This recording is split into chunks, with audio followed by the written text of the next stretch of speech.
que sobrepasa las posibilidades del Estado, sobre todo en momentos en donde se están elevando presupuestos y vemos recortes por todos lados.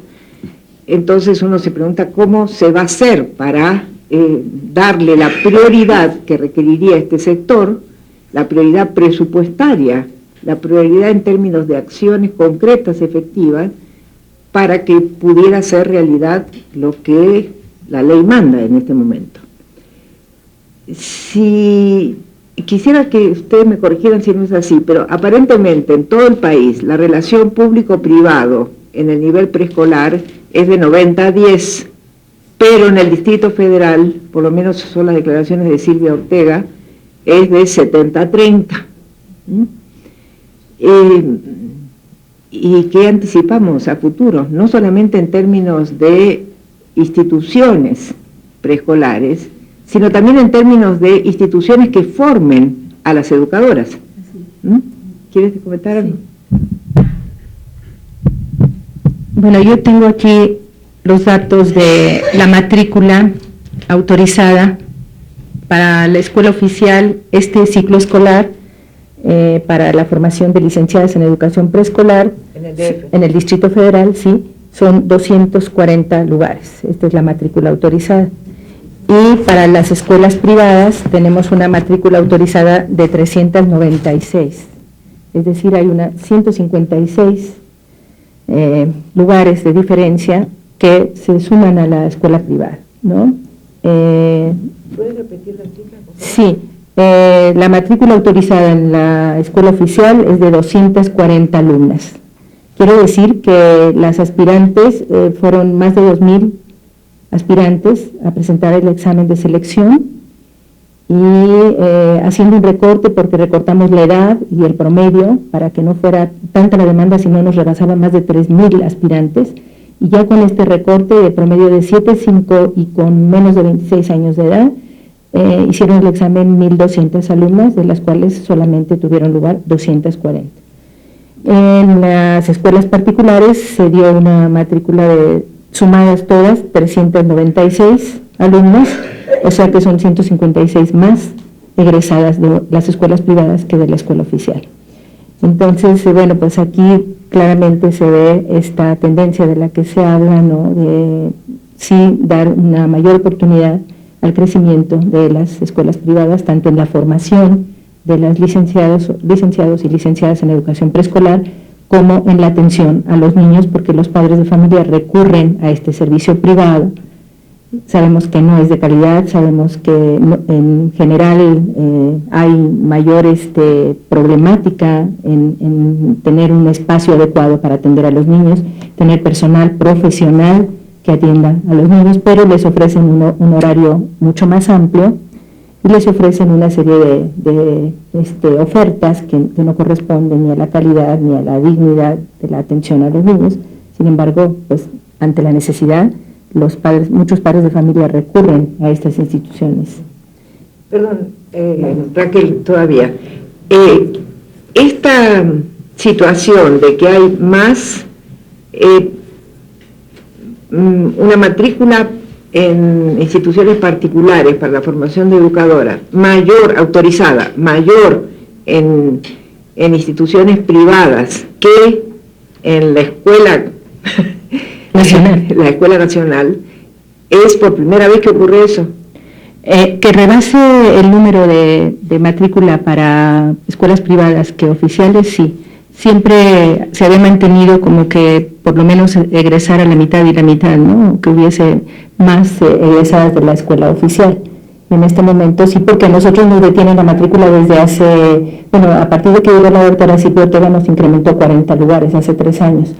Pero ante esta situación de la obligatoriedad, la demanda crece muchísimo y la matrícula no se aumenta. Y no se aumenta por falta de presupuesto, porque incrementar la matrícula implica la creación de plazas, implica también mayor presupuesto para personal docente para atender a las alumnas de licenciatura. Hay capacidad en la escuela, pero capacidad instalada en cuanto a infraestructura, pero se requiere un mayor presupuesto, que no se ha otorgado desde luego. Sería como un punto de contradicción flagrante, ¿no?, entre el espíritu manifiesto del texto de la ley votada y esto que ocurre en la realidad concreta de la Escuela Nacional de Educadoras, en donde parece ridículo haber aumentado apenas 40 lugares en la matrícula cuando estamos hablando de miles de educadoras que están haciendo falta. Así es. Sí, yo creo que no podemos afirmar que la intención del Poder Legislativo, en primer lugar la Cámara de Senadores y luego la Cámara de Diputados, que actúa como colegisladora, haya sido privatizar la educación preescolar. Yo creo que no está en el espíritu de la iniciativa, sino que esta es una situación de hecho que se está presentando. Primero, como producto de la inviabilidad técnica de la medida, y segundo, por la ausencia de una política integral para afrontar el reto desde la Administración Federal. Es decir, se ha buscado esquivar la medida y eso está dando como producto que los únicos obligados por esta ley serán los padres y las madres de familia.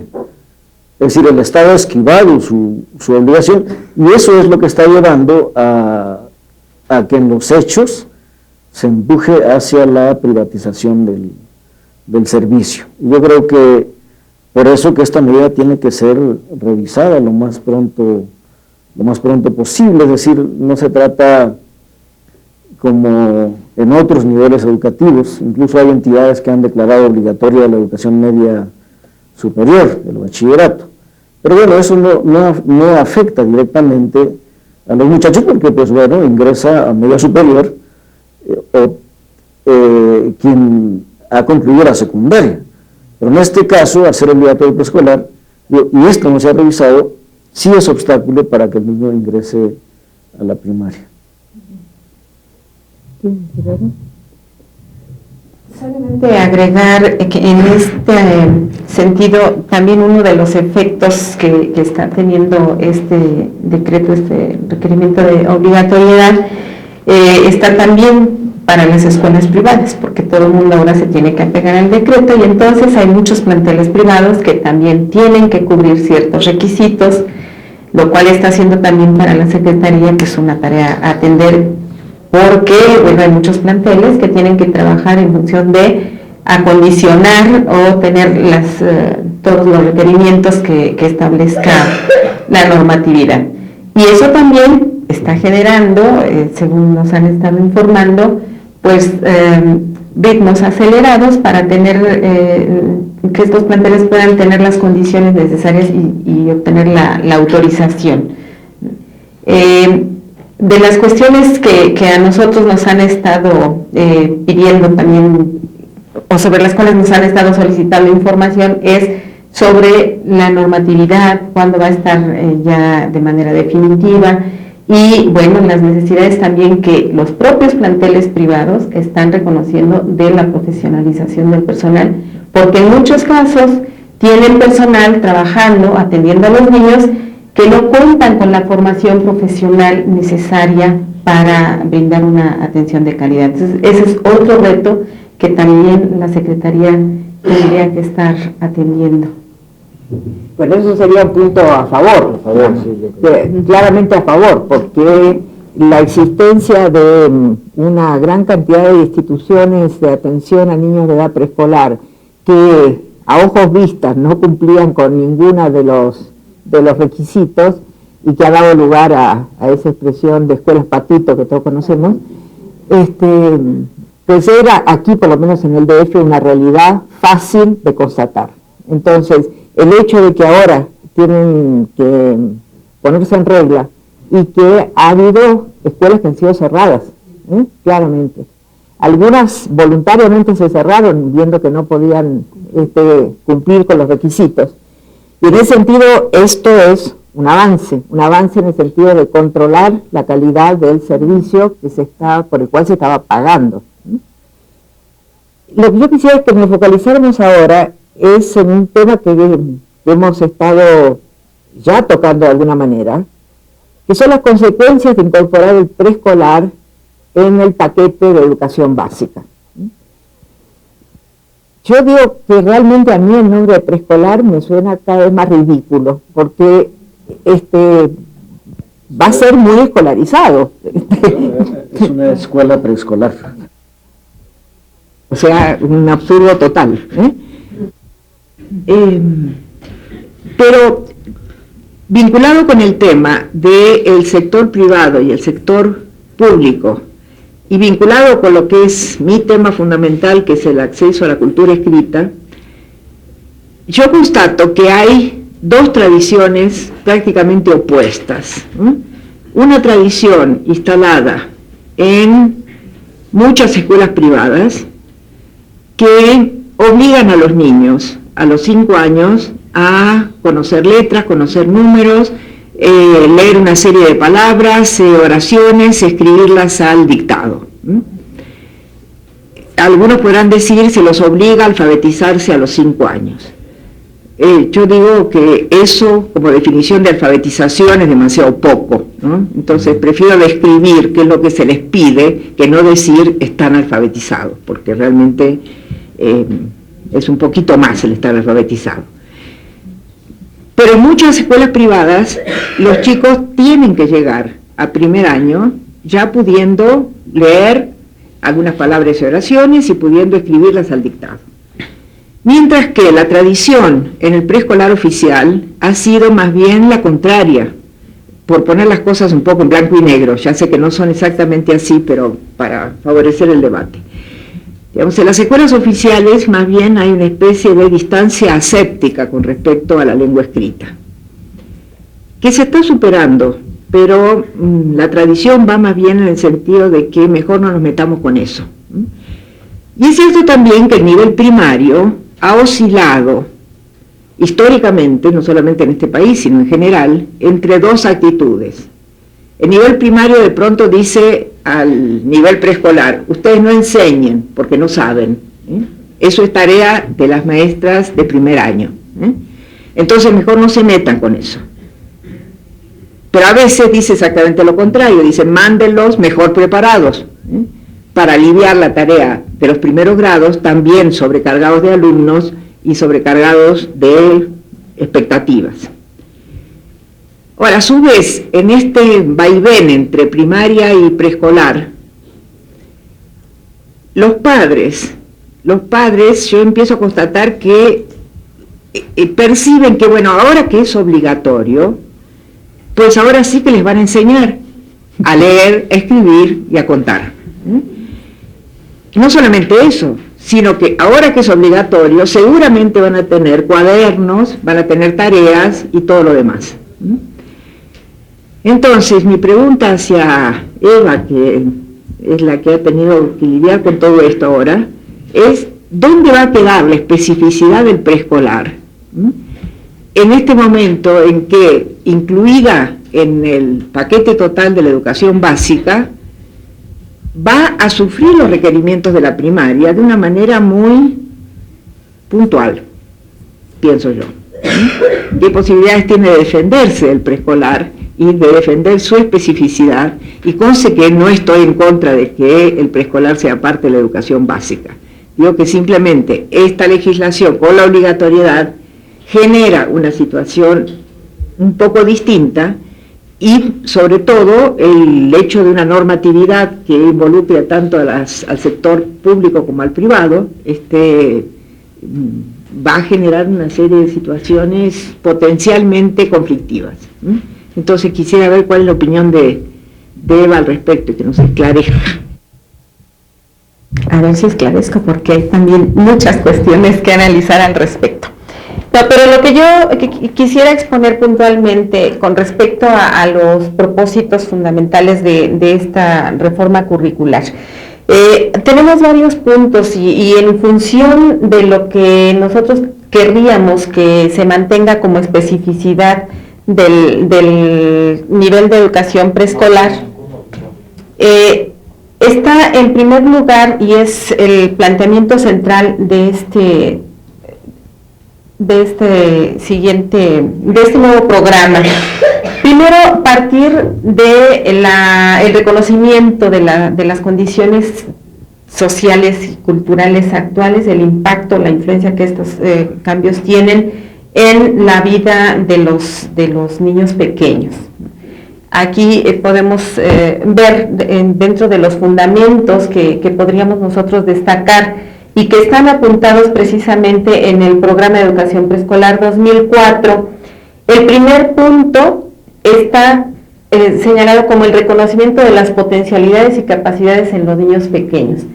Frente a esta visión polarizada que mencionaba la doctora Ferreiro y que en efecto nosotros hemos estado analizando mucho a lo largo del proceso, sí hemos encontrado, y las propias educadoras lo reconocen, hay necesidad de cambiar el trabajo efectivo que se hace con los niños en educación preescolar, tomando más en cuenta que los niños pequeños son mucho más capaces de aprender de lo que hemos venido suponiendo.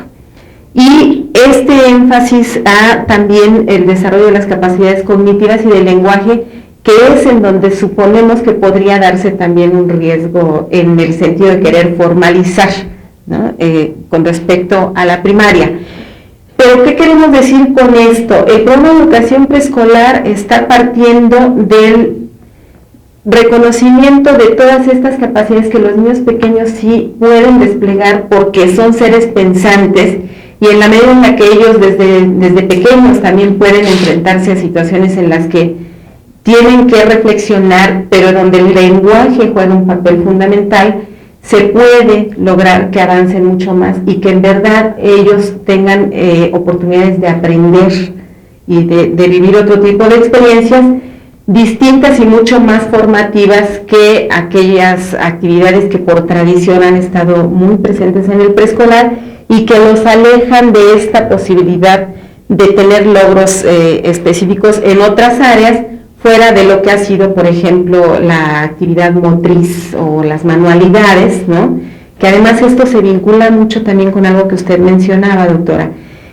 A veces se han estado, bueno, no a veces, es una concepción de la que podemos hablar y de la cual mucha gente está convencida como educadoras, ¿no? Pensar que los niños necesitan ejercitar la mano, soltar la mano, dicen ellas, para que así se puedan preparar para la escritura de tal modo que puedan hacer un primer año efectivo. Esa es una de las cuestiones sobre las que hay que ir trabajando mucho. Implica cambios de concepciones, implica estudiar mucho, comprender que los procesos del pensamiento que implica el aprendizaje de la lectura y la escritura es mucho más que la ejercitación de la mano para el trazo, ¿no? Entonces, en relación con la prioridad al desarrollo cognitivo y del lenguaje, estamos planteando que, de acuerdo con el programa, las educadoras y en general en las escuelas tendría que estarse favoreciendo un trabajo distinto en el que los niños tengan muchas más posibilidades de interactuar con sus pares, de comunicarse y bueno, de hacer muchas actividades que a través del juego precisamente también contribuyen a este desarrollo de las competencias cognitivas y de socialización. Otro punto importante que yo quisiera señalar en relación con estos planteamientos del programa está relacionado con las competencias como base para la organización tanto del programa como del trabajo que la educadora va a realizar con los niños. ¿Y por qué estamos hablando de competencias? Si ustedes observan solamente algunos de los propósitos fundamentales que he seleccionado para entender dónde están estos cambios que se están pretendiendo impulsar en la educación preescolar, he tomado como ejemplos estos tres, bueno, en el sentido de que los niños en la educación preescolar tengan estas posibilidades de desarrollar sus habilidades comunicativas y de manejar cada vez mejor el lenguaje oral. En cuanto a las funciones del lenguaje escrito, este gran propósito que es la comprensión de algunas de las principales funciones del lenguaje escrito y el reconocimiento de algunas propiedades del sistema de escritura.